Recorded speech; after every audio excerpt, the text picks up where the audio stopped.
Baik, terima kasih Kevin Pakan melaporkan langsung dari Salemba, Jakarta Pusat. Selamat bertugas kembali. Kita beralih ke informasi lain, pemirsa. Wakil Ketua DPR RI dari fraksi Partai Golkar Aziz Syamsuddin akhirnya penuhi panggilan pemeriksaan tim penyidik Komisi Pemberantasan Korupsi. Wakil Ketua DPR RI fraksi Golkar Aziz Syamsuddin hingga kini masih menjalani pemeriksaan Komisi Pemberantasan Korupsi di Gedung Merah Putih, Jakarta. Sebelumnya Aziz telah dipanggil KPK pada 7 Mei lalu, namun berhalangan hadir dan baru bersedia hadir di hari ini. Aziz diperiksa sebagai saksi dalam kasus suap terkait penanganan perkara Wali Kota Tanjung Balai tahun 2020 hingga 2022 M. Syahrial.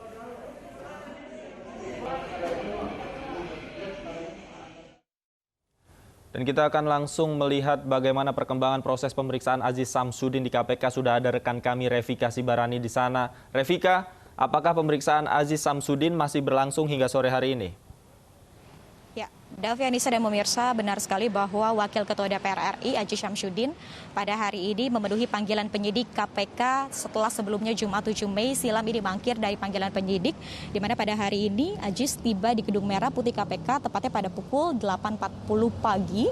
Kemudian memang kapasitasnya Aziz pada hari ini adalah sebagai saksi atas kasus dugaan suap penerimaan hadiah atau janji oleh penyelenggara negara terkait Wali Kota Tanjung Balai yakni M. Syahrial tahun 2020-2021. Jika kita ulas sedikit ke belakang terkait kasus ini, memang diketahui Aziz ini merupakan perantara atau pihak yang akhirnya mempertemukan antara M. Syahrial dengan mantan penyidik KPK Stefanus Robin Patuju, di mana dalam kasus ini akhirnya Wali Kota Tanjung Balai M. Syahrial meminta bantuan Robin untuk akhirnya menyelesaikan penyelidikan yang dilakukan oleh KPK terkait kasus dugaan korupsi di pemerintahan kota dari Tanjung Balai. Akhirnya uang sebesar 1,3 miliar ini diberikan M. Syahrial kepada Robin dari uang yang sebelumnya dijanjikan sebesar 1,5 miliar.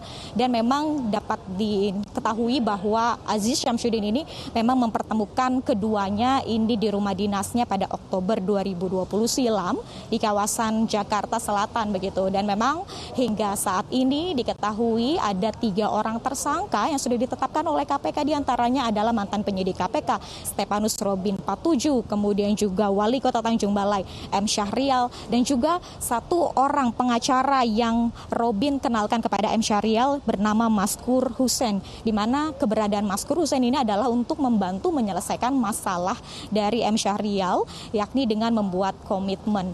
Dan pemeriksaan terhadap Aziz Syamsuddin sendiri ini memang sudah berlangsung lebih dari 7 jam dan sampai sore ini masih berlangsung. Dan apakah nantinya status saksi yang dipegang oleh Aziz ini akan dinaikkan penyidik menjadi tersangka? Tentunya kami masih menunggu keterangan pers dari juru bicara KPK Ali Fikri atau konferensi pers yang akan berlangsung dari KPK. Anissa dan Davi. Baik, terima kasih Revika Sibarani melaporkan langsung dari Gedung KPK Jakarta. Selamat bertugas kembali Revika. Pemirsa, Aziz Syamsuddin pernah diperiksa sebagai saksi dalam sidang etik penyidik KPK Stefanus Robin Patuju. Aziz Syamsuddin diduga terseret dalam dugaan suap penanganan perkara Wali Kota Tanjung Balai 2020-2021 M. Syahrial.